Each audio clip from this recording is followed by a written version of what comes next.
Good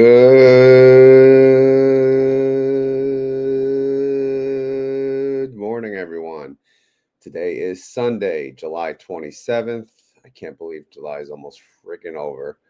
And today we will cover Group D guesstimates, where we basically just sit there, go through some numbers, and we try to guess what YieldMax is going to pay us for this upcoming week for Group D. And of course, the weeklies, because why not, right? Thank you for confirming the sound, brother. Anyone on X, if you don't mind, if you're listening on X, if you can just also comment on the live chat and confirm the audio is all good. Looks like we have 127 to 128 people, nice and early. I like it. All right, so before we get into the numbers, just real quick, if you want to find the distribution schedule, you can just go to their website under education. It shows distribution schedules. Then you'll get this screen right here. And then you can kind of just scroll down to down. And then you get to what? July. Here we go. July 30th. Group. It says weekly payers and Group D. July 30th. This is the declaration date. This would be the Wednesday. All right. So the Wednesday morning at 6:55 a.m., what they'll do, they'll announce what they're going to pay. All right. That'll be through the email. That'll be through the global news website and via tweet. Now they tweet it on X. So that's, the different ways to find out. But you'll have that entire day. If you're going to decide to buy it because of the announcement, you can buy it that entire trading day. So if you do buy it that entire trading day, and you hold it until this date, which is X dividend date, then you will qualify for the distribution. Just keep in mind on X date, it will be dropping, right? It'd be dropping by the price or the amount of the distribution per share, plus or minus any movement in the underlying, of course. And then, of course, payment date, which we all love, payment. So August 1st is payment day. So guess what? August 1st, since that's the first payment for Group D, you look down here, boom, they got 2 payments in August. So Group D will pay you twice in August, man. August. Isn't that sweet? So if you, obviously your monthly bills, if you're using Misty to pay your bills, every bill is almost monthly, right? So if you get paid twice, I know like when, I get paid every 2 weeks at work, once I hit that month, that's like three checks. Woo-wee. You skip, you can skip one, right? You can skip that mortgage payment and boom. Although my work check doesn't even pay the mortgage, now these funds do and my options do. But you get what I'm saying. 2 payments in the month of August. I think that's pretty damn sweet. Anyway, let's get to the guesstimates here. All right. So again, it starts with APLY. And again, this is just for fun, guys. This is not serious. Don't go crazy. Don't think you should buy anything based on what I'm telling you today. This is just for fun. All right. So again, when I cover the funds, I look at a couple different things. Obviously the IV, which you can see it's not updated. Let me hit a quick refresh. Google Sheets, they don't like to behave for me. So it's, they like to get me when I go live. Let's see if it's refreshed up in her. Ooh, where is it? Nope, loading. So it shows DISOs, all right? So not the others, but whatever, man. I don't care. All right, so APLY, how you doing? Well, first, let's go to the group's value, all right? Group's value here, APLY, okay, so they did make money. I didn't update the outstanding shares, not sure why. So let me pull the outstanding shares, and then we could see how much they made per share. Oh, it's because the holding's not updated. Nothing is working. Isn't that pretty damn awesome? Let's refresh the holdings. Okay, there you go. Again, this is kind of how things go usually on the live, isn't it? All right, so we go to the group's value again. We go back to APLY if we can find it. And there it is. Okay, so APLY made 8 cents per share. If we just look at the realized income, that's how much, that was made. And then, of course, now what I do is I look at the synthetic, just see like is there anything that they're going to make, in the future, possibly. Their synthetic is worth 89 cents per share, which is pretty good. And then, of course, you go back to this file and you can see the price movement, and the price has gone up 79 cents, which is good. Again, that's really good. What we do is we take, the latest price minus, what is it? The latest price plus the distribution, the last distribution minus the price of the Monday before the last distribution, if that makes sense. I know that's a lot. But anyway, let's get to the guesstimate. We have 37 cents, and that would be a 36% yield. That is more than the last payment and the last payment before that, but not the, the gigantic 65-cent payment, which was three cycles back. But regardless, I think 37 cents could be more. Of course, we see how good they're doing. But again, if you look at their IV is not shown, it's much lower than that. So I'll go with 37 cents, which is a 36% yield. All right, up next is your boy A to the M to the Z to the Y. Let's go check out the group's value. Where are we at? Again, we got a lot. There's a lot of stuff here, man. We got a lot of scrolling to do. They made $2.42 per share. I mean, that is massive. Massive. That is how much they made per share. And we go, of course, we want to check, like, is there anything left in the synthetic? Are they still making money, like, on paper here? And the answer is no. Synthetic is behind, so nothing to use there. And then if we go back to the file here, we can see AMZY did go up 61 cents per share. So what did we give them? Again, I don't remember, but we'll check it out. 78 cents. That is an increase, a good increase from the last one. Guesstimate. Yeah, that's going to pull. Well, I'll fix that. I'll fix that next time. But anyway, actually, this should pull what? The AY. Let me fix that now, because it's annoying to look at. There you go. And this will update when I fill in Wednesday's numbers. Okay. So anyway, 78 cents would be a 61% yield. Their IV is only 31%. So this is high. But however, we saw how much money they made. This fund is doing very well. It's at $16.52 currently. Again, we know what it launched at, $20, and it's paid out a lot since then. So they're going to be at house money soon too. All right, DISO, how you doing? Well, let's go check it out. Yo, what's up, DISO? Yo. Where we at? We got 73,000 loss. All right, so nothing to get too excited about there. And then if we go to the current holdings, it's loading. Isn't that wonderful? So let's hit refresh, and it didn't work. All right, so that's awesome. So we don't know what the synthetic's looking like. So we'll just move on, and we'll look at the price movement. Price movement, it went down 34 cents. Their IV is updated, so it looks like I decided to give them around the payment of their IV. Again, 38 cents would be the payment guesstimate, with a 34% yield, which is 3% above their IV, and I think that's pretty fair considering. It's 3 cents less than their last payment though. Okay, let's go to XYZY, your favorite ticker, not mine. And let's see if they're working. Again, nothing wants to work today. It's okay. It's okay. We'll live. All right. Oh, damn. They made 22 mil in this 4-week cycle. That's $3.14 per share. I mean, hello. All right. Let's see what they did over here. Synthetic wise, obviously they show as negative the puts up here and the calls down here. So they're going to be negative. So nothing to look at there except for the group's value, which obviously is massive.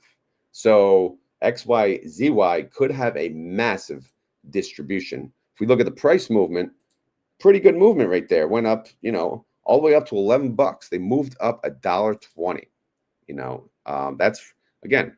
That's insane. That's freaking nuts. Their last payment was 43 cents. I'm going to give them 75 cents. Should it be more? Maybe. Could they pay $1? Again, maybe. Will they pay $1? I don't know, man. It's tough. I could see them yielding 100%. I really, really could. In fact, it's almost like I want to give them like 81, maybe. You know what? Sometimes I change my mind. It's okay. that would be a 95% yield. Again, if you look, 87 at 43. Yeah, I don't know, man. What do you guys think? 81, maybe 79 cents. 79. What do we got? That would be a 93%. Yeah, let's go with 79 cents. That would be a 93% yield. I think that's good. All right, AIYY. All right, how you doing? Let's go check it out. All right, group's value. AIYY, unfortunately, no realized income. They have a $2.9 million loss. We go over to the holdings. I actually did not highlight them. Why not? I'm slacking here, but they are in the negative. Look, oh no, wait, I'm sorry, they're not. Right here, 25. They have a $25 synthetic. I don't know if you guys can see that. It's obviously under here, 25. And then we scroll down, synthetic. I don't think I'm even adding the right fields. Let's just check. Nope. All right, this has to be updated to H12. And okay, synthetic is worth 4.6 mil, 25 mil outstanding shares. That comes to 18 cents per share. Again, on the paper, as they say. So let's go check out what we gave them. Price movement only went up 11 cents. So nothing too exciting there. I gave them 17 cents, which is, it's a penny increase from the last payment. It's a 51% yield. Again, I don't see their IV, unfortunately, right now, but I believe, yes, it's more than the IV. All right. All right. The long-awaited Misty. All right. Misty Mafia. How you doing? Well, we're doing good, right? So how much money did they make this cycle? Well, they made 178 mil on the synthetic. They made they lost 110 mil on the weeklies. So net income was 68 million. And that comes, oh, I'm looking at the wrong freaking column here. What am I looking at?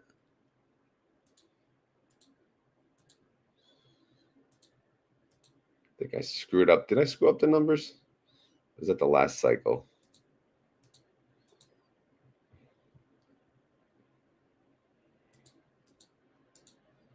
Anyway, what the hell am I looking at? Yeah, I updated all this way too early. Obviously, I got to double check it, but there was a small net income amount. This is picking up weeklies AK. Let's double check that up in here. Yeah, so that's the current one. And then, yeah, I didn't update the new one. AJAK. Yeah, so this is the one. Oh, it's not updating because the holdings. Yeah. Isn't that wonderful? All right, refresh. Nope. All right, the holdings is not updated, so it's not capturing the outstanding shares. So obviously that's why it's not spitting out the payment per share. So again, it was small though. It was like, you know, it was under $1. And then we have the extrinsic income, and that came to like 90 something cents. Just FYI. So Rodimator is, okay, of course, broken during the presentation, but it's okay. Look at the IV. The IV is around 50%. If they pay based on that, that's 80 cents. If they pay based on the gains, son, all about the gains, that would be an 89-cent payment, 56%. So, yeah, I mean, that's nothing too exciting there, right? Do we think we're going to get paid under $1? I'm going to go with no. I'm thinking we're going to be above $1. I forget what I gave them. Let's double check it. I'm going to give them $1.11. $1.11 would be, yes, their lowest payment, but it will be a 69% yield, which is no joke. Again, their IV is only at 50%. So if they pay $1.11, that's a good payment, man. Don't be this. Nobody should be mad about this. I mean, we got to be a little realistic. You're trading a stock which has, you know, a lower IV than usual. It's still above its launch price, and it's paying you almost a 69% yield, and you're mad about that. I mean, okay, I get it, you know, but still, man, it's a freaking, I think that's a sweet ass payment. It could be lower, it could be higher. What the hell do I know, right? But that's just my guesstimate. And we'll see what happens. We'll see what they pay. All right. Anyway, up next, your boy SMCY. Let's see if anything is updated for them, because God knows nothing is working today. SMCY, they made 9 cents per share. All right, that's nothing too exciting. Let's go to, oh, duh, we cover them on the regular sheet right here. And let's see how much they're making on paper. We know they're making good on paper. 387. All right, that's how much their current synthetic is worth. 387 per share. All right, so that's something to keep in mind. How much did they move price-wise? They moved $2.39. So if there's going to be someone making noise this declaration, it's going to be the SMCY suckers. What did I give them? I gave them $1.74. That is more than the last 3 payments individually, right? And that is over a 100% yield. That is a 103% yield. What is their IV? Again, it's not working, but it's around like 70-something%, right? So this is obviously more than their IV, which is, again, really, really nice. Is this what they're going to pay? Who the heck knows? They could pay $2. They could pay $1.50. We don't know. But I feel pretty confident it's going to be around this number. I don't know what you guys think. But again,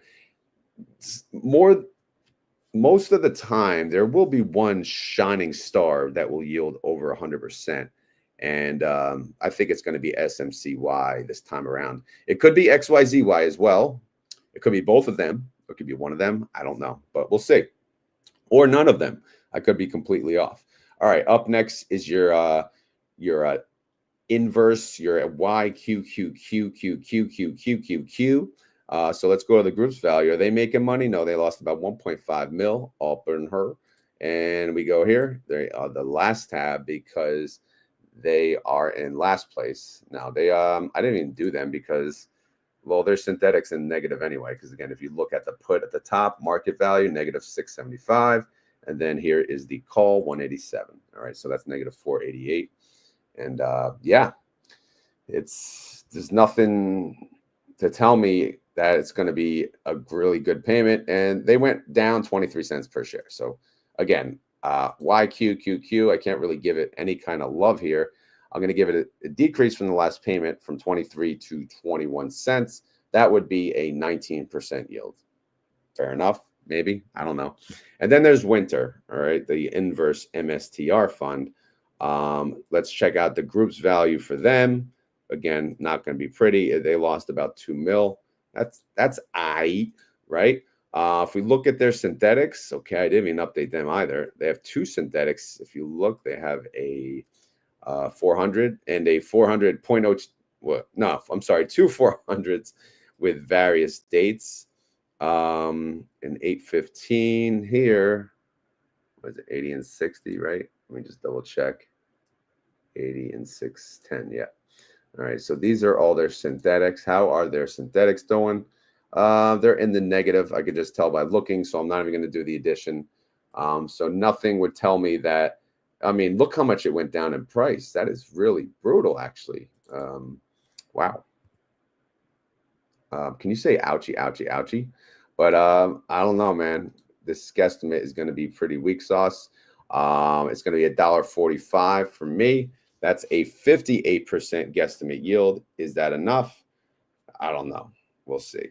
But again, the last payment was $1.85. The payment before that was $3.07. So who knows, man? This is a big drop. So this could be, people could be disappointed based on that. But hey, I don't mess with the inverse. I don't care. All right. Looks like we're getting some formula issues. So I'll try to refresh. As much as that doesn't work, we shall refresh. But and then we'll get to the weeklies. I'm just gonna probably run down these really quick. Nothing too exciting really here. YieldMax, I gave a 17-cent guesstimate. That would be a 63% yield, right? If you take that, multiply by 52, and then divide by the price. And then what do we got? Again, for YMAG. So remember YMAG, they kind of stopped doing the week MSFO payment, which was, again, around 5 cents. They brought it back, right? If you go down to this column here, again, for those of you that I get a lot of messages, your numbers are wrong in the columns.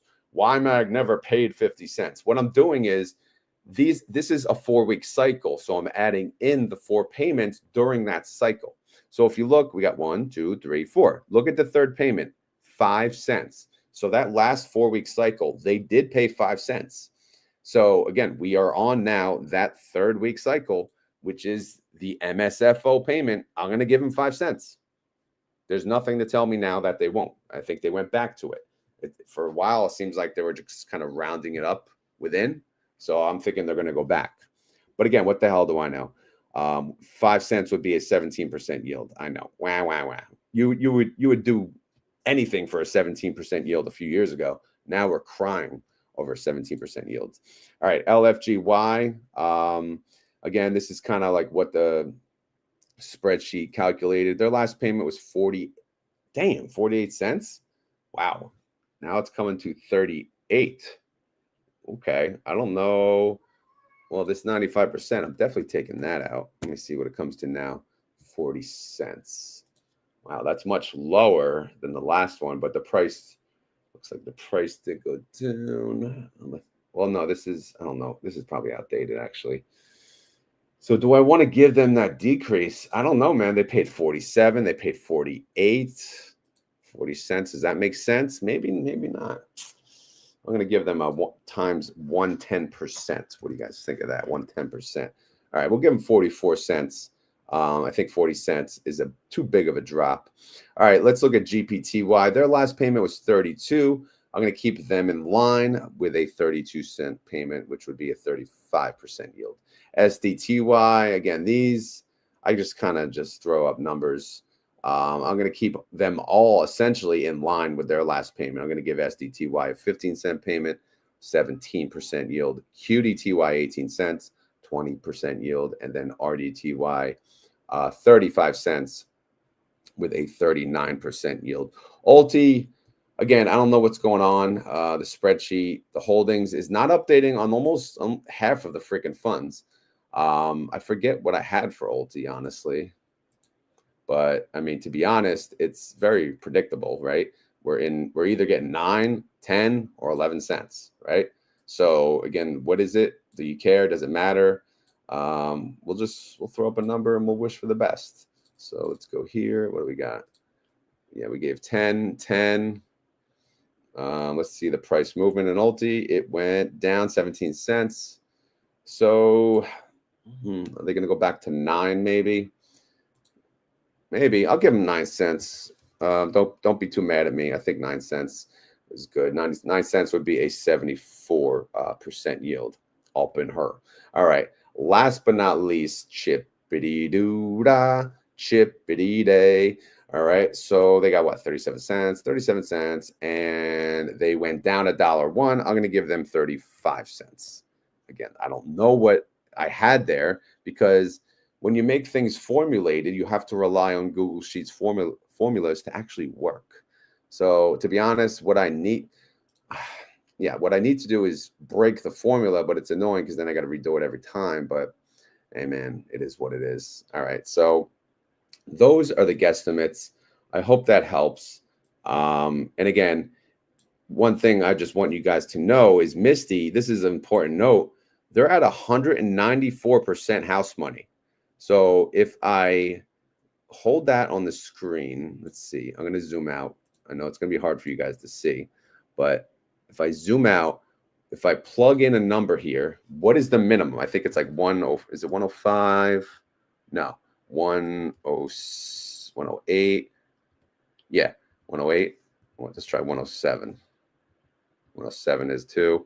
106. Okay, so 106. If they pay at least $1.06, they will be at 200% house money. 200%. That means they paid back double of the launch price since launch. So if you bought at launch, you got 200% of your investment paid back to you. What other type of fund would actually do that for you, right? None, right? Name one. I'm waiting, right? None. So that is just insanity. Again, we don't know what they're going to pay. They could pay under $1. So it could be that it's not going to hit 200% this time around, but it's either this week or the next cycle. That's for sure. So that's going to be something worth celebrating. And that's something I should probably make a video on that alone, just the history of Misty from day one, because they are certainly worth it. Now, what else do you guys want to look at? Again, we could look at the house money from Group C and take it from there. Because Group C, again, they declared last time. Coney's the big one here. They're now at 151%. So they're going to hit 200% at some point. But, you know, it should be interesting how long it's going to take them. You know, obviously people are kind of pissed at Coney right now being where the price is. But, you know, they're probably comparing it to Misty. So, you know, it's still doing pretty damn good since their launch, which is awesome. All right, so guys, we are at almost 7 a.m. So what I'm going to do is I'm going to leave up on the screen my guesstimates for you to soak in, look at, agree, disagree, whatever. I'm going to put on some music for you, and I'm going to go get our special guest, and I will be back. So let me find a nice song for you guys. Let's see what StreamYard offers. I'll put some rock on.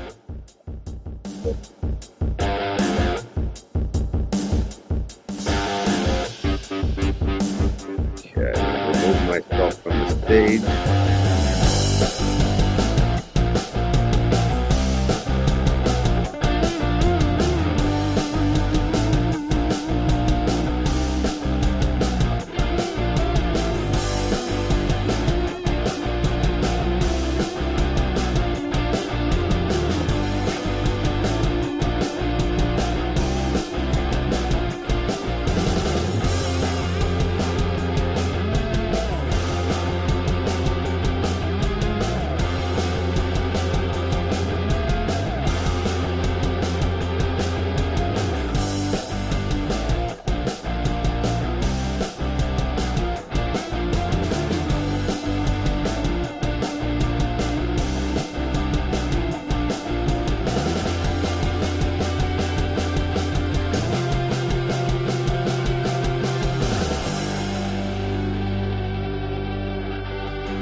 Okay, I am back.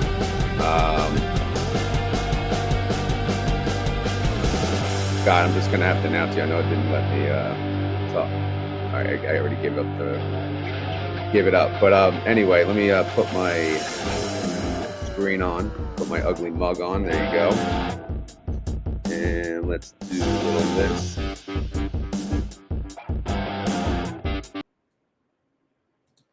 Okay, everyone, we have a special guest for you guys today. And he is, you know, Senior Vice President of Trading at Tidal. We know him as the King of Misty himself. He was kind enough to join us this morning. And I'm going to add him to the stage right now. I'm sure most of you know who he is at this point, but I'm going to click add and welcome him to the channel. Good morning, Scott. Welcome. Hey, I can't see the chat. I don't know why. See the chat? Yeah, yeah. If I pull up, good morning, that, everybody. do you see that or no? It says chat with everyone in the studio. Looks like I'm in a studio chat with just me and you. Comments. Okay, I got it now. There we go. Okay. Hey, everybody. All right. So, Scott, I know it's early, and I appreciate just you joining nice and early with the community. This was kind of a surprise to the community. I didn't, you know, wanted to make them sweat it out a little bit. I'm sure some may have had an idea, but again, thank you for joining. But for those that may have been living in the closet and maybe don't know who you are, I know you've been around social media now a lot lately. Do you mind giving like a quick background of your history and how you got involved with YieldMax and Title? My history goes back to really the 80s, where I started trading as an independent market maker on the floor of the CBOE. So I was trading only my own money. I did that for 20 years. Then I owned a DPM, Amazon, WorldCom, National Semiconductor, AIG. Those got out of that in 2000, 2001. Then my buddies started Thinkorswim. I went over with Thinkorswim, started a retail advisory there called Thinkorswim Advisors. Then TD Ameritrade came and bought Thinkorswim. And that's when I met Jay during that merger. And then Jay left TD Ameritrade, became an independent advisor. I was running the institutional option business at TD Ameritrade. We stayed in touch. Schwab came and bought TD. I stayed on for that merger. And then Jay, he started this YieldMax. And he had Zega Investments, which is his RIA, and started YieldMax, and just asked me if I wanted to come along for the ride. And I was like, yeah, let's do it. So here I am. Nice. Yeah. So what funds are you currently involved with? Obviously, you're the Misty man, right? Which everyone knows you for. But are there any other funds that you'd like to tell the community you're involved with? Yes, I'm involved with all of them. So every single one. We've got a team that all reports up to Jay, but then they all report up to me. And so every single fund, it's my responsibility along with Jay's for everything that's going on. Nice. But Misty's the one that my little baby that I watch over, but it's really all of them. Yeah. Okay. Wow. That's a lot to handle. So every time they file a new one ready to launch, you're like, oh man, here we go. Right? Yeah. So now they're putting my name on all those prospectuses. Yeah. What's the latest one? I think Dre, right? Dre was last week, 2 weeks ago. Yeah. Yeah. Mm-hmm. Wow. All right. We got a great team. So it's really a team effort. It's not me by any means. There's a bunch of us, and we talk every day. We talk all day. We throw ideas around with each other, and it's really a team effort between us all. Definitely. Shout out to the team at Title, working hard, behind the scenes. And I know it's not easy. It can't be. It's fun. This is what we listen. The guys on my team, they're all traders at heart. Some of them are ex-CBOE guys themselves with myself. So this is what we love to do. We live and breathe options. So it's great when you get to do what you love. Yeah, exactly. And to this level, it's like very, very fortunate and very happy to be where I'm at right now, doing what I really love to do. Hey, Ulti, 2 billion. Congrats on that. That's a big one there. Yeah. There's a guy named Quinn. He's down in Palm Beach that is the primary manager on that. We bounce ideas off each other every day on that one, and it's crazy. Yeah, it is. That's fun to manage also. Definitely. All right, we have our first question, which can I just say something first, Mark? Absolutely. So the vol that you guys are using, where are you getting the numbers from? Because I could tell you, like, the vols that we're using are different than what you're using. Mm-hmm. And I'm using the option volatility. So if you go on the option platforms, any of them, they give you the option chains week by week, and they'll show you the volatility. So for example, in Misty last week, vol started to go up. I was selling mid to upper 60s vol. Yeah. So Yeah, no, I see that too, because I use Thinkorswim when I do options. There you go. I see the weekly vol. It's always higher than what I'm showing on my sheet. But I pull from Alpha Query, and it's the 30-day IV. That's what they call it. Mm-hmm. So I assume it's an average. I think that's just the stock, though. That's not taking into account the options. I think that's just purely stock volatility, not where they're pricing options.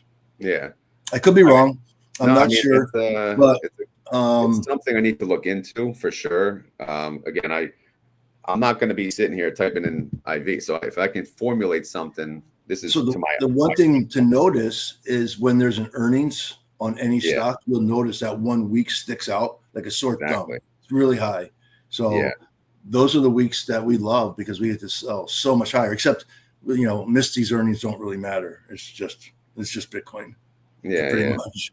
But Exactly. so you know, you can't really tell on the option chain when Misty's earnings are, but you can with pretty much 99% of all stocks. Yeah. Yep. No, that's something I've been wanting to look into to use. But I guess what's a website you would say would have is like bar chart or I'm not really sure because I use Toss also. yeah. Okay. But you know, any of them will have it. Robinhood, Tasty Yeah. Trade, all of them will have it. Yeah, because that's obviously a key indicator on most of what I do, the implied volatility. Yeah. So we want to I'm get not that. sure what website streams the option vol because it changes so much, and it's not a look back for historical 30 days. It's live real time, like week by week. So it changes pretty much. It could change 5 points in an hour or half an hour sometimes. Yeah. All right. Yeah. Let me look into that. I'll get back to you on that, see what I can find. Are you ready for some community questions? Or yeah, the other thing that I wanted to ask, specifically, if people had questions around the synthetic and how that works, and you know, the trading of the synthetic and what that actually means for the fund, because I see a lot of misinformation around the synthetic that, you know, when the stock's up, we should sell the synthetic and we should move it to this or that or whatever. The synthetic, without the synthetic, if we touched it, there would be no funds. The synthetics are in all the funds. We leave those, we set them and forget them. They doesn't matter. They're just designed to mirror the underlying 100% up and down. So we only touch those when we have to roll them out in time. And whatever we are paying for that, not holding the stock, but holding the synthetics, we make up with our T-bills. So if anyone has any questions around the synthetics, throw them in. Okay. Good. Yeah. I'm ready. I'm looking at, I just want to make sure on YouTube we're showing visually, because now I'm looking, let me just check something real quick. So I see one, what specific factors determine whether the IV goes up or down in Misty? And I can tell you that's purely supply and demand on options. So when there's a lot of buyers or sellers, or there's some, like I noticed on Friday, well, you know, the stock has gone up a lot, but in the last week, it came down quite a bit. Vol stayed kind of steady. And it's not normal. Most stocks, when they go down, volatility goes up. MSTR is a little bit different. It seems like when it's about to make big up moves, volatility goes up.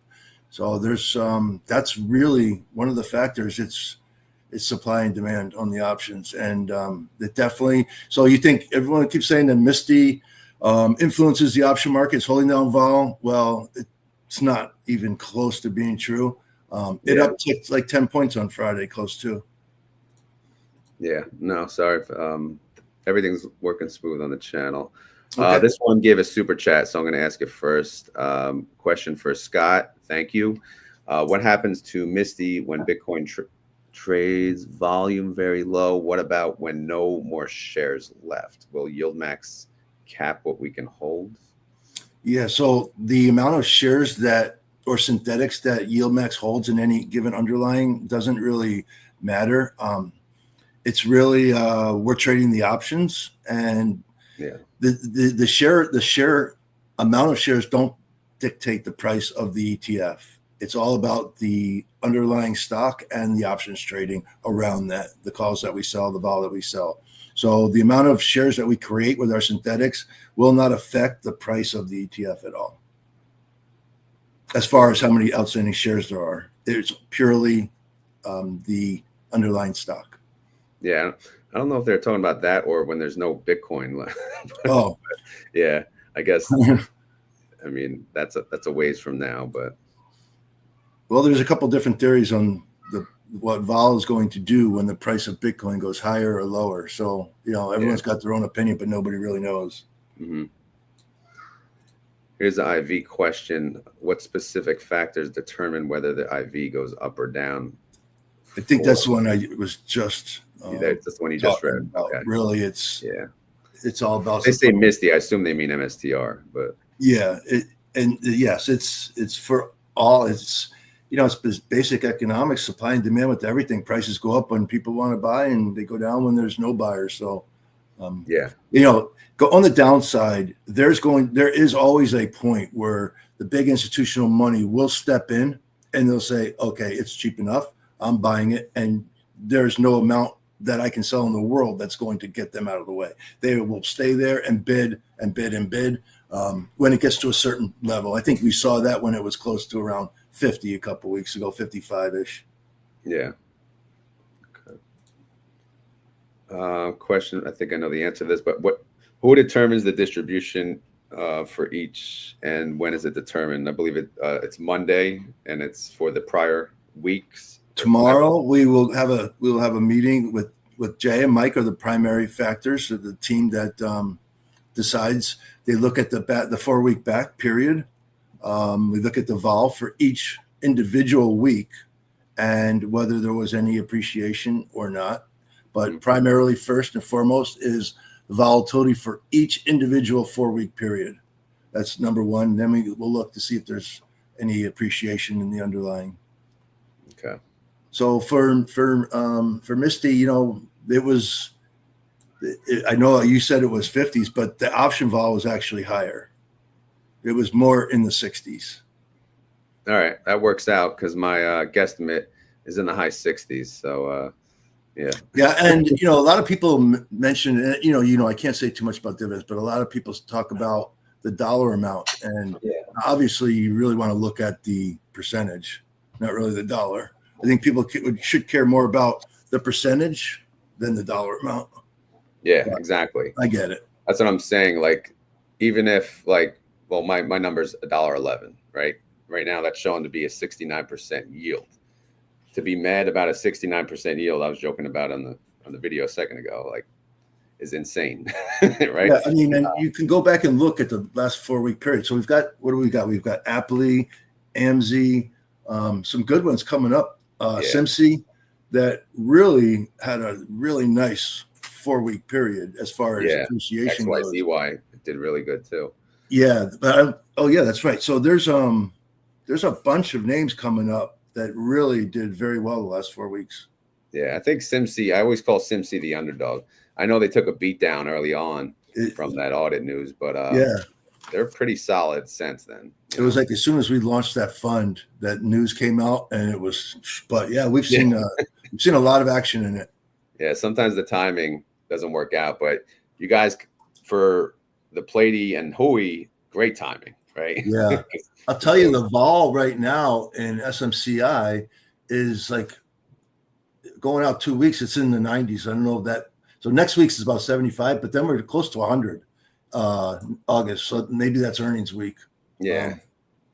I'm showing 74, which obviously is much lower. So yeah, for next week, that's about right. But you go out to the week of August 8th, it's close to 100. Okay. Wow. Yeah. I have to real juicy premiums there. Yeah, always. All right. Let's see what else we got.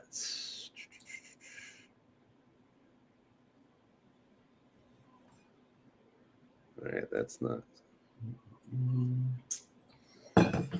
Well, I mean, I know you can't talk about this, but yes, I mean, it's possible they could pay under $1, right?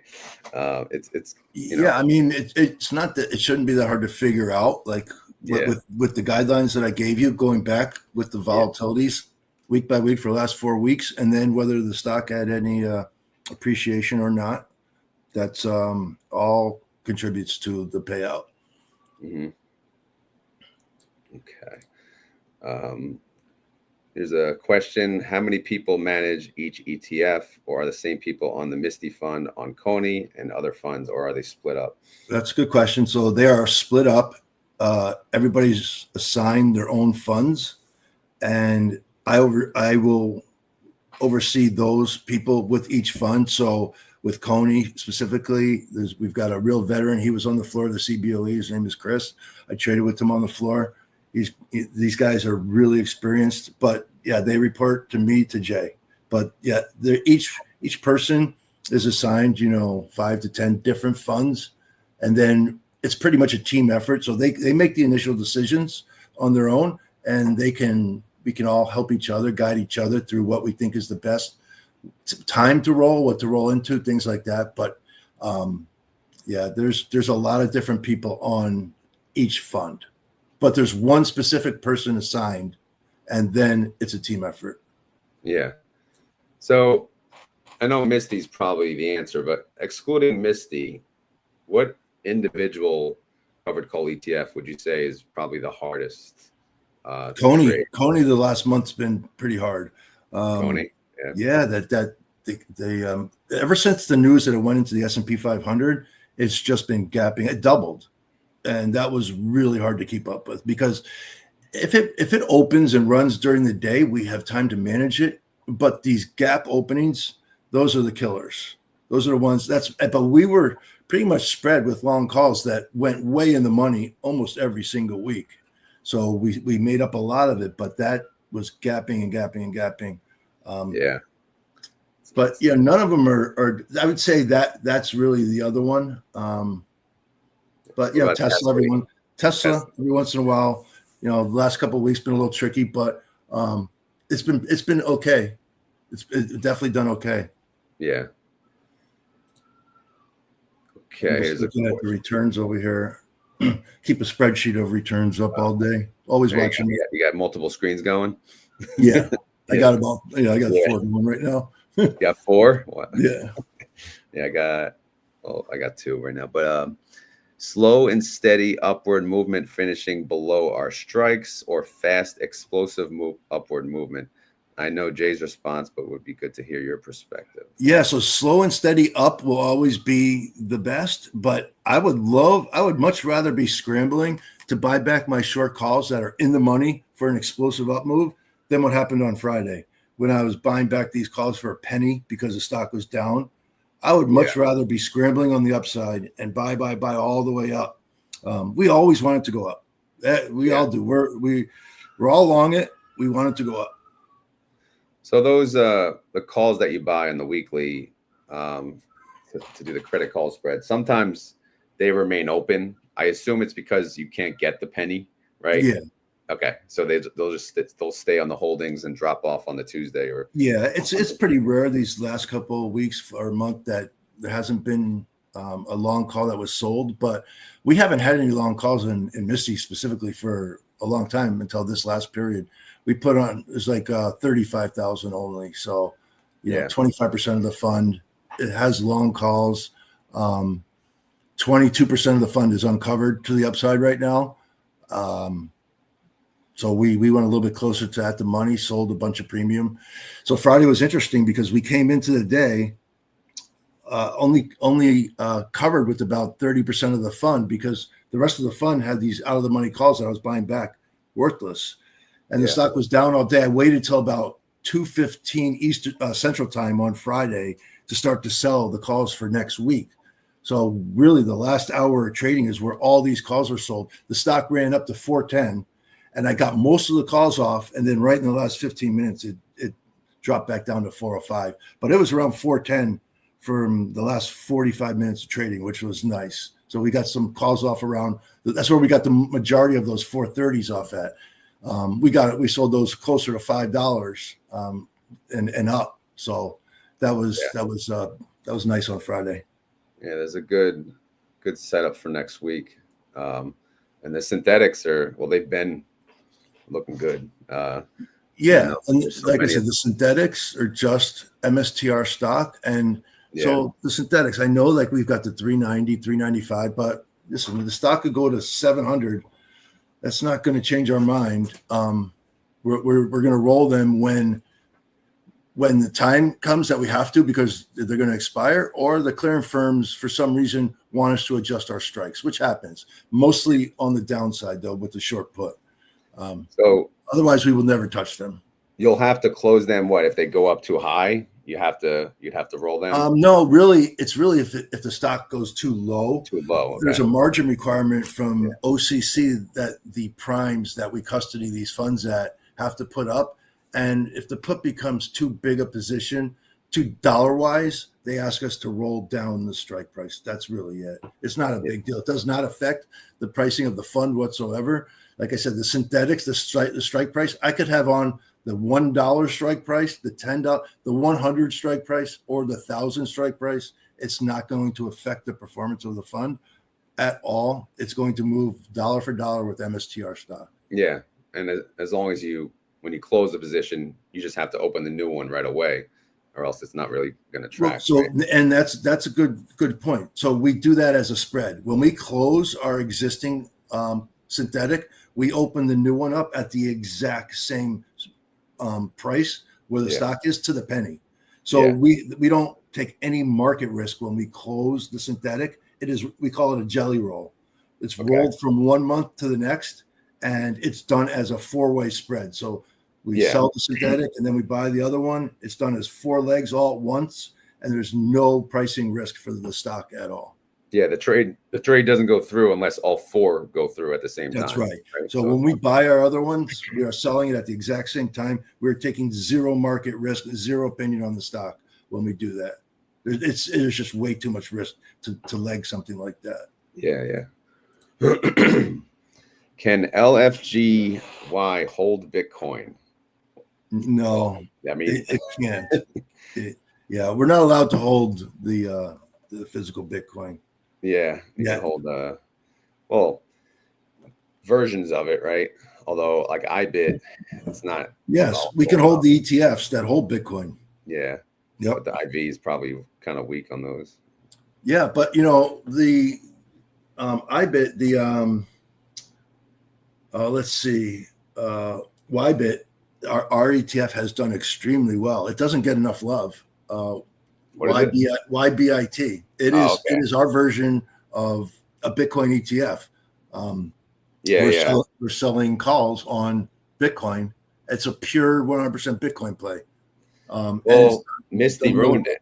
Misty kind of over. Yeah, but I mean, YBIT is a clear Bitcoin play because it holds exactly. Yeah, it holds.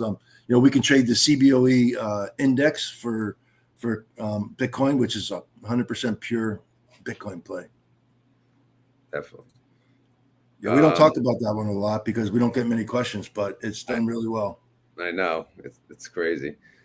So I know the answer. Most people probably heard you and Jay talk about this, but I think it's always good to tell people who may not be familiar with it. Why didn't a company like YieldMax exist 10 or 20 years ago? Obviously, the rules and regulations, right?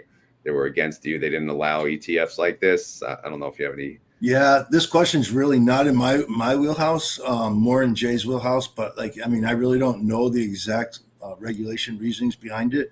Yeah. But it's just a lot of times it's just like no one really thought of it. Why didn't people think of it? And now where short-term options over the last 5-10 years have just exploded in popularity, it allows us with the weekly options, especially. They weren't available years ago. Yeah, exactly. So I haven't heard. Well, I've heard of this. Is this a thing, YieldMax? Yeah. They're coming. I don't know when, but shortly. It's just a covered call, another version of a covered call ETF. We're real excited about it. It's going to be great. They're going to be on all of our big names. It's going to be a little bit more of a traditional type covered call ETF, but they are all coming shortly. So are they trading leveraged funds? No. So there's a couple different versions. There's one like MSTY right now, which has a little bit of leverage 2 times where it sells 1. And then there's more coming out with just holding the same synthetic that we're holding now, but selling covered calls on a monthly basis. Okay. Yeah, there's a lot of new funds coming. Are these under YieldMax though, or are they under something else? There's some YieldMax coming, yes. That are for YieldMax. All right. Yeah, there's some YieldMax coming, and they will be launching in August, hopefully. But YieldMax is under YieldMax, or is it Yeah. under another company? Okay. All Yeah. right. All right. Let's see.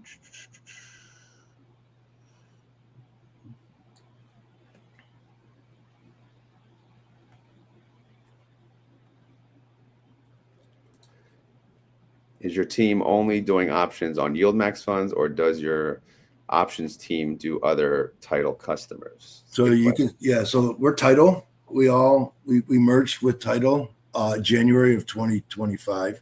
So we are handling all of the derivatives ETFs for all of title customers. YieldMax is one of them. Yeah. Okay. And like MST under Defiance. Yes. Yeah. And some of the others. Okay. Steven says people care about the synthetic because that's what makes bank brah, right? Because again, when the synthetic, we roll it, we see it makes a lot of money. Typically, will be it's very important. And just to know, like, we don't have to close that if there's a big gain. It's called mark to market versus closing a position. You can have big gains in the underlying without closing it, mark to market on that 4-week period that we could or could not choose to pay out. Yeah, definitely. You can hold back. I know everyone's always asking, like, because the fiscal year and everything ends 10/31. How much are they holding back? So everyone's thinking they're going to get a massive bonus payment before the end of the year. But all right, how we kind of talked about this. How is the liquidity of MSTR affected by such a large fund like Misty? Well, like I was talking about earlier, it really my order. So just think about the size. You see the size. It's 136,000 combos. So we're selling close to 130,000 calls a week, and I work those options over the course of a day or two, but I could do them all in an hour if I want to. There's a ton of liquidity. So I'm trying to average out the price over time to smooth out the returns of the fund and not do it all at once. But there's plenty, there's so much liquidity. And like I said, when it gets to a certain point, people step in and they will buy, and there's not enough options for me to sell. The appetite for the options in MSTR is unlimited right now. I mean, it's huge. What would be the least liquid fund that maybe YieldMax has that you? I would say for any product, you get to a certain point, liquidity steps in. It's like if something is mispriced, the machines go off and the whole world jumps to it. It doesn't matter what it is. It could be any stock, it could be any derivative anywhere. If it gets out of line or too cheap for their models, money floods to it. So there is no one specific fund at all that could be affected. It's just the supply and demand will determine it at first, but then the big money will come in if they think it's out of line. Okay. I know this still comes up. Its question never ends. I'm assuming the answer is no, but is Misty ever going to pay weekly? Right now, no. Yeah. Right now, no. Yeah. I hope they don't. I like the way it is now. I always say, why disrupt it? Yeah, it's working. I know everyone loves the weeklies, which is why we went ulti weekly. Yeah, and then the people want daily, just so you know. Yeah, it's not good enough anymore. Yeah, and I know other people are bringing out weeklies, but yeah. And I saw a question about Salty, so that is a fund that we plan on launching pretty shortly. There's been a lot of talk about it just recently. That's the inverse ulti, or what? Yeah, so it's going to be ulti, except we're going to be scanning for stocks that have high vol, number one, and that we think will go down in value. So the exact opposite of ulti. High vol to sell put premium. So we'll be selling puts in this fund. We'll be short the stock and sell puts versus long the stock and selling calls. And then we will buy some upside calls for protection in case it runs up, just like we buy out of the money puts in ulti to protect the downside. Yeah. So the exact opposite. That's going to be. Yeah. It's going to get so you're going to have so many funds. It's just So complicated. That's pretty simple. That was Yeah. it's But like we're just looking for high vol names, and we do scans, and some of the names in that we find in Ulti, the volume is not what it needs to be for us to pursue it. So there are some times where the scans in Ulti will come up with a name that we won't play because there's just no volume. So will we be seeing swaps in the future? I believe Jay said the swaps will only be used if needed. Maybe if the concentration rule kind of gets to you and you need to. Swaps they're very useful, and can be used and will be used if we need to. Right now we do not with these funds. The leveraged funds use swaps. It's easier to manage the leveraged funds with swaps, but these funds don't need to. But we have the ability to add swaps, and we have tons of swaps providers that give us the swaps if we need them. Okay. Yeah. So swaps are, like you said, mainly it's easier to get the leverage. Yes. And it's like a built-in. It's a product that has the leverage already built into it. So it's just your counterparty and you decide on what you want it to be. It's kind of like a flex option where you can customize it to do whatever you want it to be. Here's a question. I know I see Oklo. I call it Oklo. It's in the Ulti. Is there going to be an individual Oklo? We're talking about it. Absolutely. It's on the list, and it's high up on the list. Yeah. You got some volatile ones in there, and that's one of them for sure. It is on the list. Let's see. What's the vol right now? Yeah, it's 110%. That's a great one. Wow. Yeah. You need something like that now, because if you look at the individual ones, no one's, SMCY maybe close, right? I don't think anyone's over 100. Palantir, so when earnings is really right now is when the vol is really jumping up during earnings week, and earnings are coming up for a lot of these stocks. We're in earnings period right now. Started 2 weeks ago with banks, and now we're getting some of the Mag 7 earnings. Looks like Palantir's earnings are going to be the week of the 8th. I can see it in the option chain. It sticks out. The vol is 90 for 2 weeks from now. Next week's vol is in the mid 50s. So that's how much it jumps up. So you go from a $9 expected move in Palantir next week to a $21 expected move for 2 weeks. It's more than doubled. Wow. The options are pricing more than a double. So that's where, every quarter we get a chance to sell that really high vol. It's good. Yeah. Well, this one just says they love BRKC. I assume that fund's probably easy to run, right? Yes, it's Berkshire. It's it's pretty simple. It doesn't move too much. Yeah, Jay tells the story all the time. That was one of the original YieldMax ideas around, was kind of creating a cover call around Berkshire. But then Jay decided, let's pick higher volatility names to do it with. But then we eventually came out with Berkshire. So I remember that was a year and a half. 2 years. It was on the first filing, right? With like Tesla, OARC. That was one of them, a few others. But it never came out. And people kept wondering, like, when is it going to come? But I don't think they thought it would be popular enough. But I think obviously you guys are big enough now that there's going to be probably interest for it, since people, it wouldn't stick out in the past, right? Like that's right. 15% yield. They're like, oh, wow, whoop-de-doo. Yeah, now a lot of Hui sticking out, Palantir sticking out, SMCY, they're sticking out with, of course, Misty, and the big ones like Netflix and Coney. Everyone's mad at Misty because Hui and Plady are, out showing them,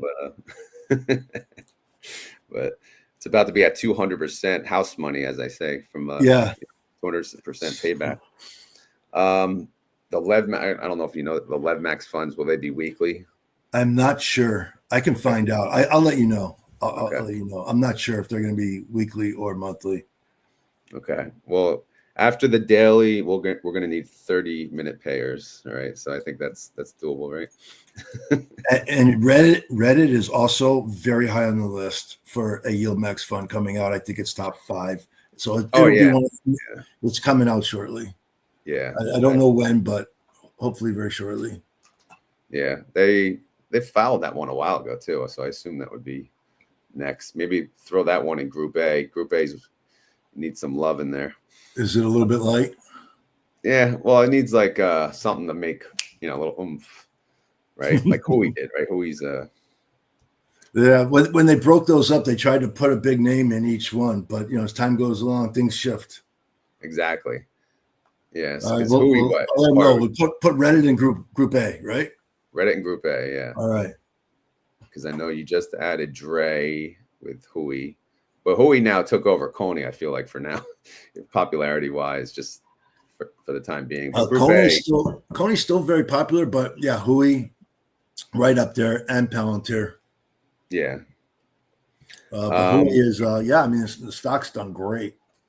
Yeah, exactly. I know YBit's in Group A too, but again, that's underappreciated like some of these others. Do you have someone just as skillful as you who could step into your position if in case, oh, God forbid, here we go, they're writing you off. Or we'll say you retire soon, right?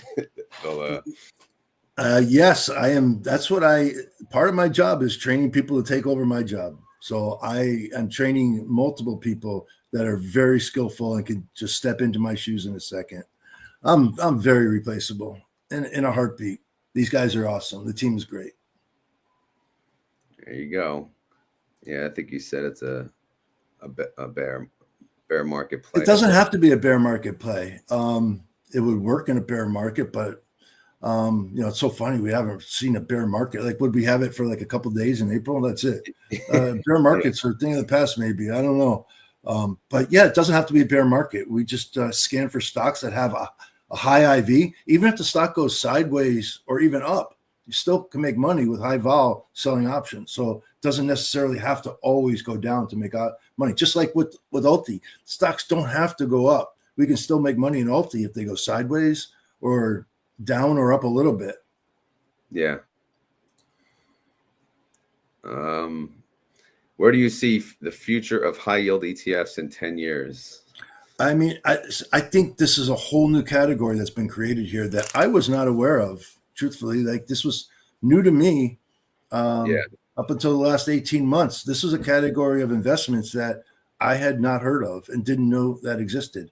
So I think we're just at the beginning of it. This is just a whole new category, and you know, where people can allocate a certain amount of their retirement or their funds to this new category. Yeah, I think most people don't know what it is or never heard of it, and the people that kind of know what it is, it's just to them so risky, and they don't have a comfort level in it. But I think it's going to be like more of a regular, you know, option. Maybe like, you never know, in the 401ks, you know, it could be like, you know, part of that. Or obviously there's so much growth that is out there still. I know you guys are growing fast. Yeah, I agree. And really, when I first started speaking with Jay, you know, about a year and a half ago, almost 2 years ago now, I was not aware of these funds. I just was in my own little world. QYLD though, right? You know, QYLD. Yeah, but I wasn't aware of these high-paying ones. Yeah. And the amount of option selling that was going on. I was running Schwab's institutional option desk. I was trading my own account, but this universe did not come into my world. And now it's funny. I interview people for jobs that are on trading desks around the country, and they tell me that customers call in. That's how they heard about job openings. They started looking into a company. Customers call in and say, "Hey, I want to buy YieldMax funds. You know, can you help me out?" So it's crazy. What was your first reaction though when Jay called you, or when you found out about YieldMax? Well, it was first and foremost, it was Jay. Jay and I go way back, so we've had a relationship. So without Jay, I wouldn't be here. I wouldn't have come if Jay wasn't here. So it was really what Jay told me he was doing that I had the confidence in himself. I had more confidence in him than I had in the product. The product just happened to be what Jay's vision was, but I was really going along because of the confidence I had in Jay and this product that I've been learning about just happened to be fantastic. Definitely. I'm glad he talked you into jumping over. Thank you, Andrew Jackson. Here's some thank you, Scott.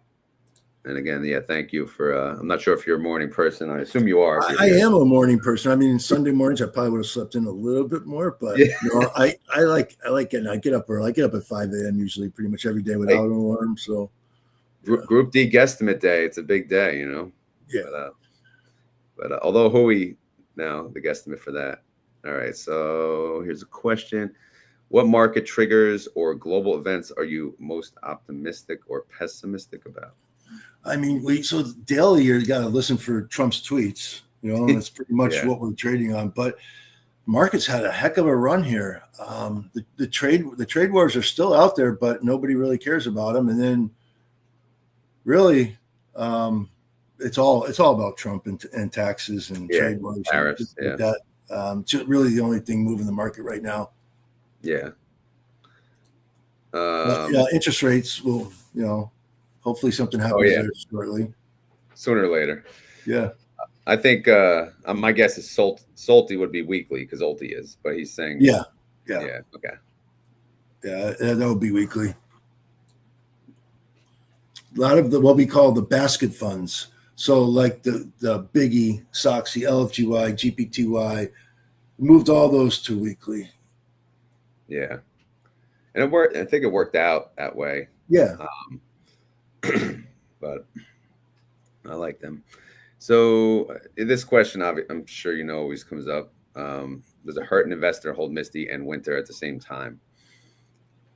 Not initially, but it will over long term. Yeah. You don't want to hold them both for a long period of time. You can for a short period of time. But yeah, as a long-term play, that wouldn't probably be a smart thing to do. Because the stock's not going to stay flat. If the stock stays flat, it'll be great. Oh, because you're selling puts, you're selling calls, you're selling an iron condor basically. But over the long run, you can get in and out, but I wouldn't hold them both. No. Yeah. They said take over Murney, but I assume you're involved with Murney too, right? You said every month. So Murney, it's funny. When I first came to YieldMax, I don't know, Murney was like in the 40s or 50s or I don't know, 80s. No, maybe 80s. I don't know. It was way up there. It didn't have an uptick for 6 months. And I was trading Murney when I first started because I was trading a lot of them just to get into the groove of what was happening. And at Moderna, the stock just went down every single day. There's nothing we can do about it. It's just it lately though, it's looked pretty well. Looks like it's done very well lately. Yeah, what is it? It's all about Moderna stock. Yeah. But it's funny because that thing just went down for the first 6 months of me coming to YieldMax. Yeah, it's at 252 right now. Crazy. But that thing, it's volatile. Moderna's volatile.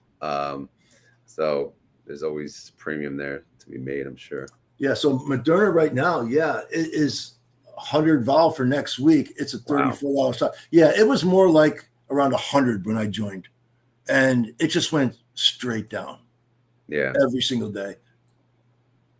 But, that's the type of stock where we have to have long calls because on any given day, that stock could be up 10, 15, 20%. So we're always going to have a long call with that. Yeah. We always do. Okay. No. So before I pull up this question, I know we talked about it before. When you have, say, 25% of this synthetic like uncovered, that could essentially represent the long calls, the credit call spreads, right? Because well, it actually does. It's better than having the long calls because it's basically it's the same thing as being long stock. So if I say we're 20% uncovered, that means 20% of the fund is actually long MSTR synthetically stock. Yeah. So not out of the money options, but the actual underlying. Mm-hmm. So it will move penny for penny, dollar for dollar with MSTR, 20% of the fund, up and down. Now, the reason why we can do something like that and still pay out the dividend is because we sold calls that we get a little bit more premium for to make up for that. So you can see we're short some of the 420s right now, 10,000 of those. That would not have been a position I would have initiated on Friday. I was initiating higher 430s, 435s. But to allow me to be able to just be long the stock, I have to collect more premium on some of the options I'm selling. They will go in the money quicker, but that's okay because we're long the stock. Yeah, exactly. This person wants a fund of funds for the weeklies. Fund of funds for the weeklies. Yeah. Interesting idea. That's a lot of funds. It's easy to do because you just buy a fund. So I'll bring that up. Fund of funds on the weeklies. Not a bad idea. I guess that includes YMAX and YMAG too. I don't know. Yeah. But yeah, that would be very diversified. I like it. Yeah, exactly. Call it I don't know, WMAX for the week. I don't know. The weeklies? Yeah, exactly. The fund of funds on the weeklies. Wow. When opening a new fund, how do you determine the price? I believe it's just $50 now. I mean, that's essentially yeah. So, yeah. It's just well, and it does have something to do. So if we're opening one on a stock that's not like a $20 stock or something, it's going to be lower. Yeah. Let's see. Where is DraftKings trading now? DraftKings. I mean, because we just launched DraftKings, and it's $51. DKNG. Yeah, it's at 50.33. Yeah. So I mean, if there was a $25 stock for some reason we were going to do a YieldMax fund on, then the price of the ETF would probably be 20 or 25. But oh, really? We're probably. I think you'll see $50 going forward. Okay. All right. So of the ones filed, I wonder if now looking at like INYY Intel is a $20 stock. Yeah. So I'm not sure if that would be 50 or not. I'll get back to you on that question. It's a good question. Jay would know the answer to that. I just don't. So I don't want to give you the wrong information, but I'll get back to you. It's a good question. Yeah. Yeah. I just always assumed it'd be 50 no matter what. Yeah. And you could be right. It could be just 50 going forward from now on.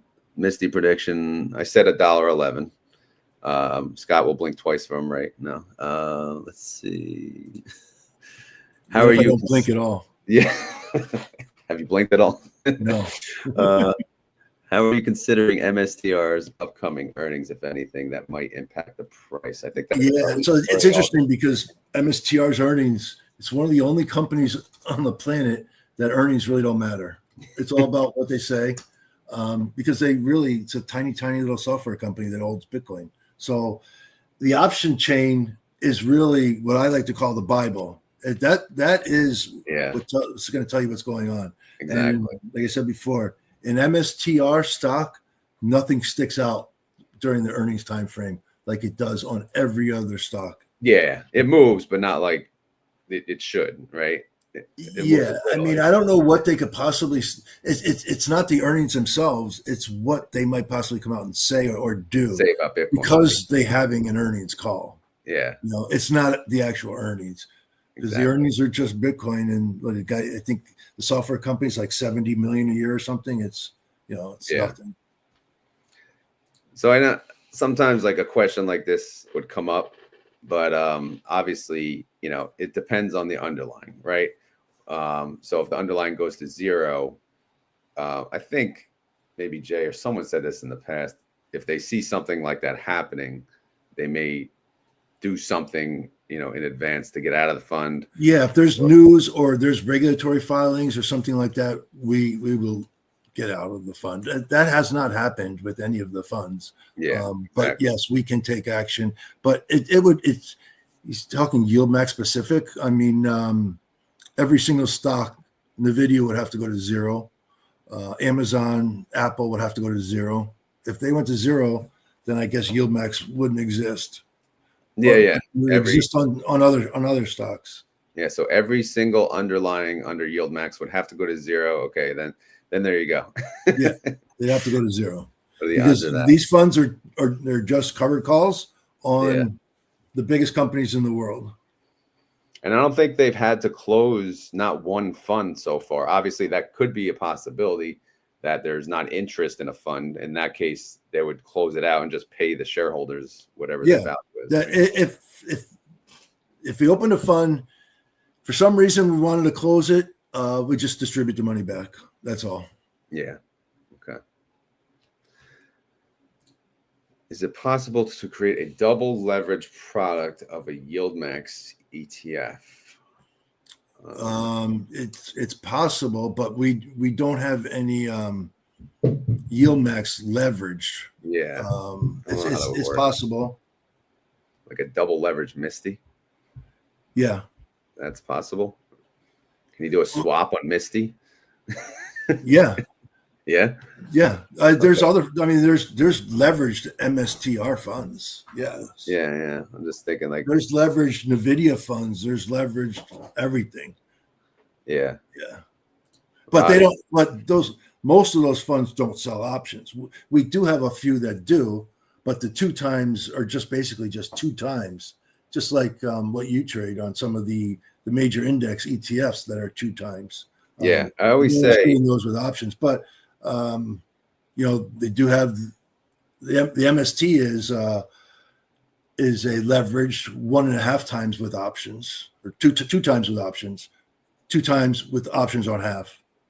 Yeah.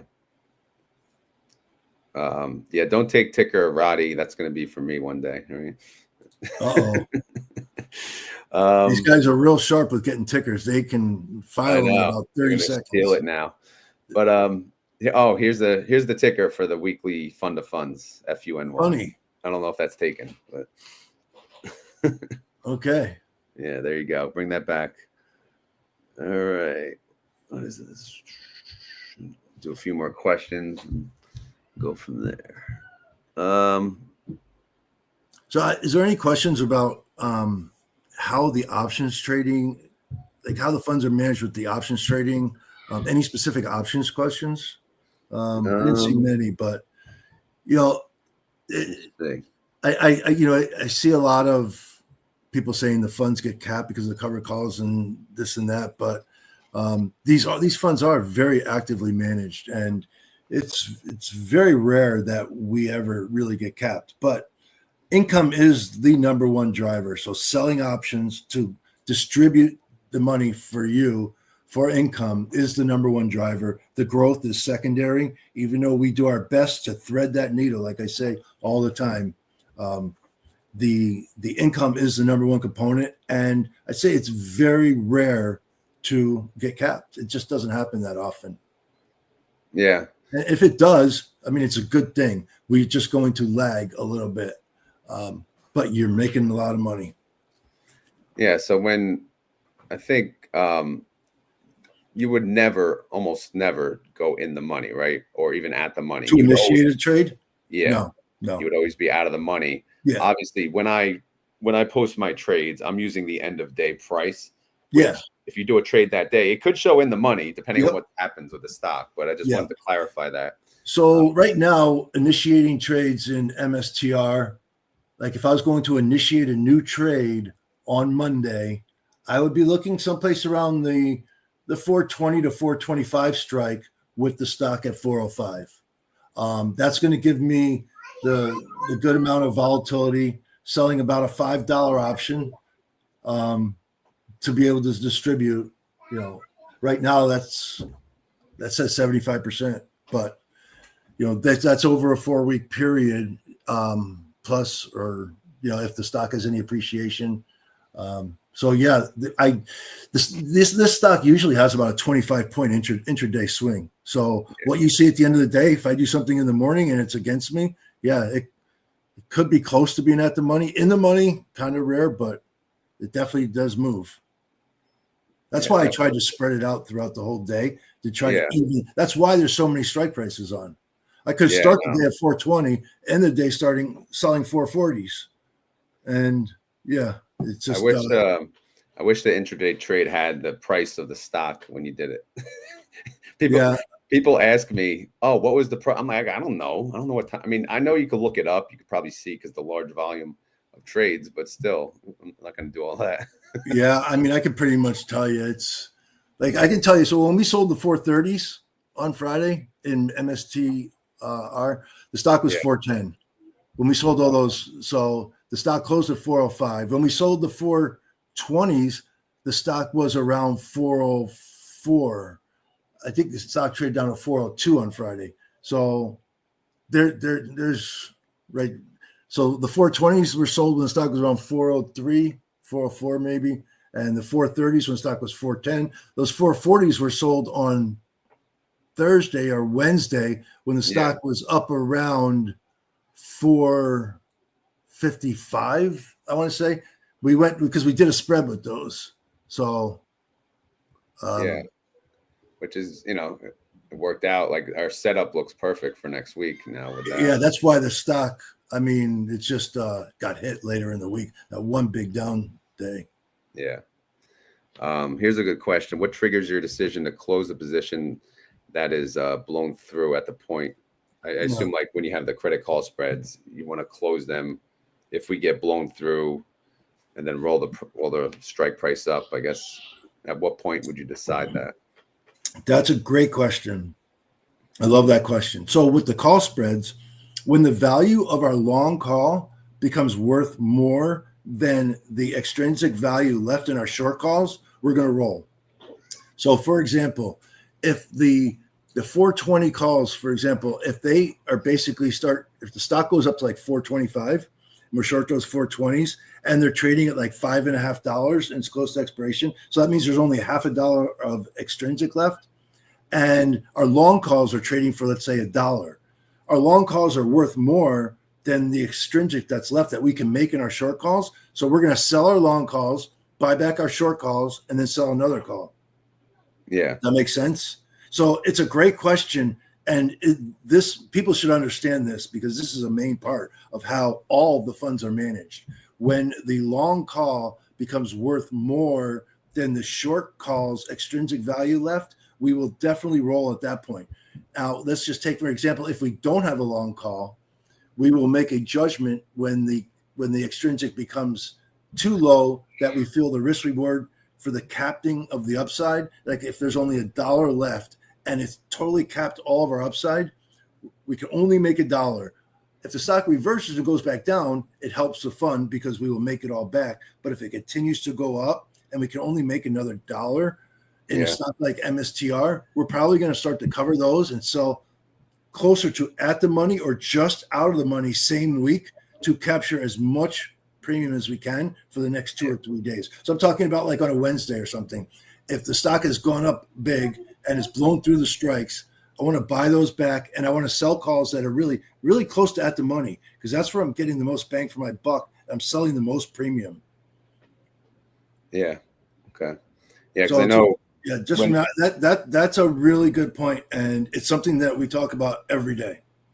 Yeah, it's much harder, like you said, if you don't have the buy call, the call spread. But there's a lot of times where the stock will go up and we'll be short calls, and the long calls didn't help. So you have to make a decision. Okay, well, when do I take and buy those short calls back? Well, when those short calls become such a hamper that they do start to cap the stock with really no reward left of income, we want to cover. And then we try to stay in the same week so that we can capture as much short-term period premium as we can. Maybe we'll do 1 or 2 questions, and I'll let you maybe have a question for the community if you have one. Why is you call Misty your baby? We know that, right? I guess he wants to know why. I mean, I love them all. It's like asking what kid. I got 4 kids. Yeah. But yeah, Misty right now, it's a handful. I love it. Yeah. It's just it's. But I watch whatever's really moving. I'm watching a lot. Like my eye is all over Coney, Palantir, Hood. Those stocks that are moving, not so much. Even NVIDIA is our second biggest fund. The fund manager on there is awesome. So, but the ones that are really moving a lot that have risk of the calls going in the money are the ones I'm really laser focused into. Yeah. Okay. Yeah, because when you came over, right? Misty already existed, and that was probably the first fund you got involved with.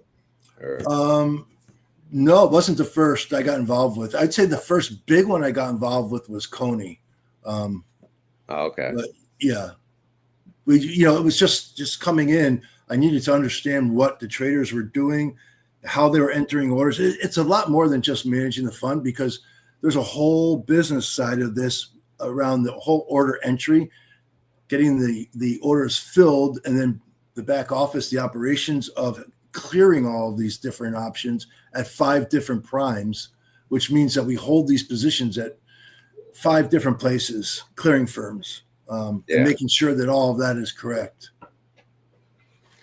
You ever watch Coneheads? Oh, Saturday Night Live? Yeah. Is that what you're talking about? Yeah. Nah, I don't know if you want. I'm sure you see when I cover Coney. Oh yeah. The Coney heads, like the sticker they had at the event. Gotta have fun with it, right? But I mean, like, if the community wants to tell me what they think I could be doing better, I always love to hear that. Like, I mean, I read social media once in a while, not a lot, but I don't respond, but I see a lot of misinformation about things that they think we're doing that we're actually not. But I'd love to hear it. I'd love to answer questions about it too. If you think we're doing something that looks like really stupid, like, bring it up. Let me know. Okay, yeah. So I'd love to hear it, because I just for the community right now. Then, if right now, for sure. If you think Scott or Title, any of the funds, any of the funds are doing something wrong, speak now. And then, obviously, while they're doing that, Scott, is there anything? Speaking of misinformation, is there any particular item or something you hear that you just want to get clarified or speak of? I mean, it's mostly around the capping of the stock and moving synthetics when the stock's up. You can't move synthetics. We won't have a fund if we move synthetics, or we trade in and out of synthetics, like trying to time the stock. And it's there's not much more to say that I didn't already cover. What's your opinion on the term NAV erosion? I know Mike. It's not his favorite word. It's not. I don't. So if Nvidia goes from 170 to 168, is that NAV erosion? It's the same thing. So whatever you call that stock going down, that's what I would call Misty when it goes down. If Misty goes from 22 to 20, that it went down because MSTR went from 440 to 410. That's why MSTY went down. So if any stock goes down and you want to call that NAV erosion, go for it. I don't know. Yeah. And I'll bring up, I guess this is a question from what you spoke of, which is kind of a good question. What triggers you to do the credit call spreads? I call them butt buddies sometimes because they're like attached at the hip. Yeah, I get it. Yeah, all right. It's a good question. I know you watch the channel, so you know the terms. I watch the channel every day. Yeah. When we think that there's going to be a big move, just to cover ourselves, I'm bullish on the stock. I don't know. It could be going down. I was wrong. It went down last week. I thought it was going to go up. Yeah. But we really want to cover ourselves for earnings for sure. So if there's earnings coming up, for sure we want to have a long call. But we have to get closer to at the money, more risk of going in the money with our long calls. But we do it on almost every single stock. Misty, because of the vol, you would think that, okay, the vol is down from 150 to 70. Why can't you buy long calls all the time? Well, there's a vol skew in the calls that makes it much more expensive to buy the upside in MSTR. So it's prohibitively expensive to buy those out of the money calls in MSTR because of the expectations that on any given day, the stock could be up $30, $40, 10%. Exactly. So just because the vol's down doesn't mean it's easy to buy these long calls. It's not. It's actually you'd have to go way down, or way up in price. We'd have to sell our call way close to at the money or go way up. It wasn't so bad last week. So that's why we did, 25% of the fund with it. But it's hard to do, harder than it used to be. When the vol was sky high at 140, it was actually easier to do.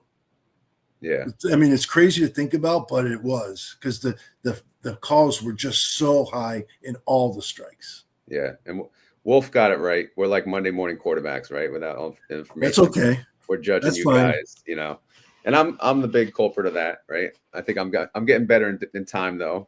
We all are. It's just human nature, and it's money. So yeah, totally get exactly. it. Like, and it's fun. It's fun to learn. Like I always say, as much work as sometimes some days are when I bitch to you about the trade, like it is fun still to see, you know, how it works and everything. Yeah, I mean, you guys have your hard-earned money with the fund, so yeah. I think about it every day. Try to do the best I can for the shareholders, and we all do. It's a team. There's a team. You know, Quinn, who manages Ulti, Matt and Chris and Drew and Eric. These guys, they're all day, every day. It's all they're doing is looking at these funds. Ulti, man, that cannot be easy. I look at that fund, I'm like, yeah. So Quinn and Ziv, and so Quinn, he's down in Palm Beach with Jay in an office, and he's the main trader on Ulti. And yeah, we use Teams Communicator. We're on Teams. We talk all day. It's a full-time job, just that one fund for sure. Yeah, exactly. Yeah. All right, we're at the we're a little past the hour. That's okay. You know, I'm up. If people want to, it's up to you. Whatever you want to do.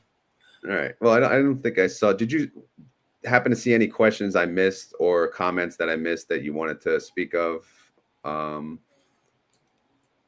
or do you think we're good? I'm just gonna read through. Yeah, I mean, I know ROC came up, so something like this always comes up, right? Get better estimates. I mean, it's really hard, right? Because that is when they do give you your statements. That's a regulatory thing that has nothing to do with us. It's a regulatory thing that gets straightened out at the end of the year. But really, I'd say that question that came up a couple minutes ago about when it's time to roll, because every single fund faces this dilemma of the stock, your calls are in the money, your upside is starting to get capped. At what point do you want to unlock the upside and pay a little bit to buy back those calls? Because we all know if the stock goes back down, that's not a good look for us because we were wrong. But we try to open up the upside. And at what point does it make sense to do that? And I'd say that is probably the number one question that should be asked and studied and looked at when we do buy back our long calls and our short calls and what we do against it. So I know that you cover when we buy them back, but you don't really cover what is sold that much with that when we buy them back. And that is just as important. The strike price we pick, the time frame we pick, because we're not going to just buy it back and do nothing. We're going to sell something at the exact same time, and most likely sell the same week to try to get that real short term. We call it, like a double dip, which is where you're selling twice in the week to try to capture more premium. So if we look here, I'll just give an example, right? I don't know if you can see my screen. Yeah, I can see it. Okay, so this is Tesla. Their lowest strike right now, 315. It's in the money, barely. So I'm like something like that. You're probably not going to do anything with on the Monday, right? Yeah. You do have the call. You do have the, it's a credit call so spread. The 335. So that call is around $8.25. So that puts the stock at 323.25. So there's still about $7 of extrinsic. 323. You got the stock at 316, right? So it's just barely in the money. So that thing's got a long way to go. So the calls that were long against that are the 335s. You see those? Yeah. Right here. Yeah. Okay. So right now, those are $2. There is $7 of extrinsic value left in our short calls. Now, let's just say the stock was let's just call it 322. 322. Okay. So if the stock was 322. Here, I'll plug it in. There we go. And it's 2% in the money. Okay, 322, and the calls are $8, right? So and it's Wednesday. So we just fast forwarded 2 days, and it's Wednesday. Now those calls are $8 still because time went by. So there's $1 of extrinsic left. We made all the money on the price of the stock going up. Our calls didn't go up that much because it's losing time premium. There's only $1 left. But our long 335s now with the stock up at 322, they could still be worth $2. They lost a lot of time value too, but not as much because they didn't have as much to lose. So those could still be $2. So we will buy back those short 315s, pay that extra dollar to get out of them, and sell our long calls for $2. So net, we captured the whole gain. We bought back the call for $9. Yeah, that's okay because we sold the long call for $2. So we netted $1 in extrinsic on that. And then we're going to sell a call probably at like the 325 strike for the same week. That's probably going to be like a $4 or $5 call. Yeah. Okay. So that's a perfect example of something right there. So right now they're not even close. There's a lot more money to be made on the upside on those that are just in the money right now. Yeah, exactly. So if Monday happens, Tesla doesn't move, it end up at 316, more than likely nothing's really going to happen with these. Oh, right? no. It doesn't make, yeah. There's way too much premium left. Yeah, exactly. There's $7 of extrinsic meaning the amount of premium over parity. So parity on those calls would be $1. If the stock's $1.06, they're $8.45. So there's $7.39 of extrinsic value that we're going to gain over time. Yeah. That we're going to distribute with the income. So that's the exact calculation that we're going to do to determine if we roll early. Yeah.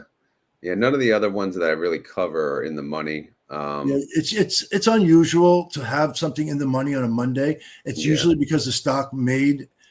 So with Tesla, we know that it went down big early in the week. So this was probably one of the first rolls Matt did on. Exactly. Yeah. And then the stock rallied, and he spread out all the way to the 332s, which is great. This is a great position. Yeah. He spread all the way up. Most of the calls, I'd say average of it, the call around 322-ish, around there. There's a bunch up around 325, 27, 32. And then he's got all the long calls in case it really, really rockets. Yeah. They're ready. They're ready on Tesla. Yeah. I think Coney's probably the same way set up. I don't think the calls are close to being in the money. No, the lowest one is like almost 6%. The vol in coin has really increased a lot. Oh yeah, yeah. Coney's been doing real good. Yeah. So 415 is the first one there. Yeah. Yep.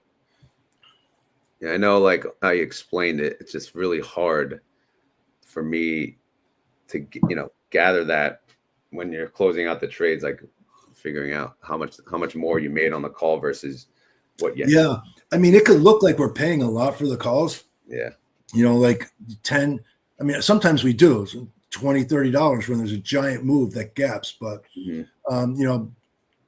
buying back a call for $10 that we sold at $5 isn't a bad thing.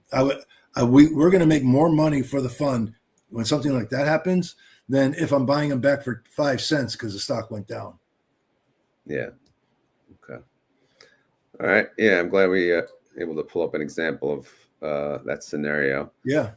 But yeah, I mean, so for the dividends, you guys look at the vol week by week, each week it's on its own, and then take into account a little bit of the appreciation or not of the underlying.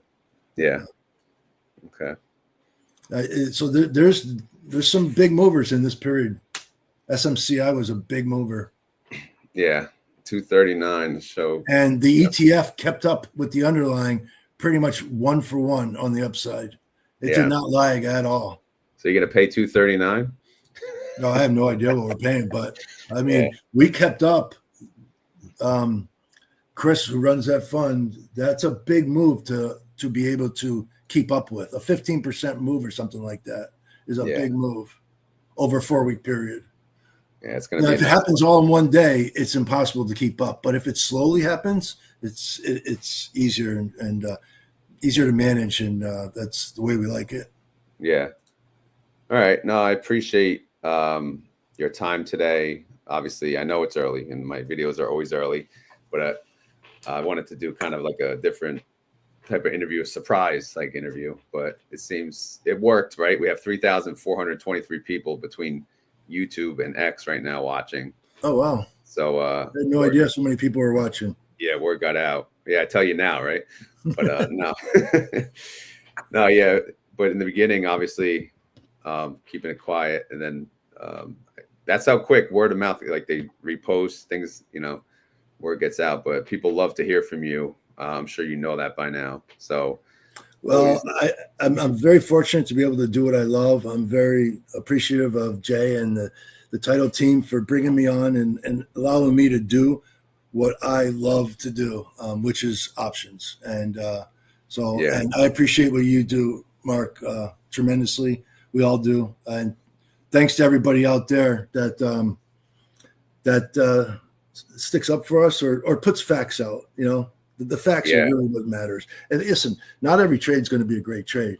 I wish it was, but we make mistakes too. Yeah, exactly. You can only do your best. Now, before we head out, I always do a keyword, and I know you know that probably. If you make it to the end of the video, I don't know if you make it that far. So instead of a keyword, I think we'll end it with maybe you asking a question to the community that they can answer for the people watching, not just now, but after. That way, if you're curious, you can read the comments later on either X or YouTube. So what is the one question, AKA keyword, that you would like to ask the community that you're So curious it has to be a question that they're going to answer with just like one word? Well, it could be whatever. They could type in whatever as long as they need to. You're putting me on the spot. This is a tough one. It could be multiple words. It doesn't have to be just any question. I guess I want to ask the community. Well, I mean, there's a bunch of things I would love to ask, but what's the next fund that they want us to launch? What's the name? What is the number one name they would like to see YieldMax launch? Okay. So what is the number one? Well, I guess either ticker or could be a ticker. Fund. Yeah, ticker. What is the number one ticker you would like to see them launch next? And what should that ticker be? We might as well have fun with that too, right? So yeah, we love good names for tickers, and there's some people at YieldMax that are very clever and witty. Yeah, that's that one guy. I forget his name. Gavin. Yeah, that's it. Gavin is great. He is awesome. Yeah, love Gavin, and he comes up with the best ticker names. Shout out to Gavin. We got to get him on here now. Yes, you do. Yeah. All right. So that's the question. That's the keyword for today. So if you made it this far in the video and you want to prove it to Scott and I, you have to type in what fund should launch next, what underlying, and what should the ticker be. And obviously, as always, none of this is financial advice. I'm not a financial advisor. This video is for fun and entertainment. If you enjoyed this interview with Scott and I, hit the like button. If you have any questions for Scott or YieldMax, I don't know if he's going to read it, but you can leave it down below, and maybe they'll check it out. I will read them, but I'm not allowed to comment on them. I'm sorry. Yeah. Compliance puts the hands on me. I can't respond. Yeah. I'll answer for you. Don't worry. Yeah. Okay. But again, Scott, if you can hang on actually after I end it, and then we'll talk real quick. But to end the video, again, from the community and I on X and YouTube now, again, I'm double streaming. Just want to say thank you again for getting up the crack of dawn with us, joining us, and answering our questions. It's always a good time. We hope to have you back sooner than later. So if Jay I appreciate it. But no, I appreciate it. All right. Thanks, everybody. Appreciate Thank you, everyone, for your questions, enjoying the live stream, and obviously watching after. All right. Thanks, Scott.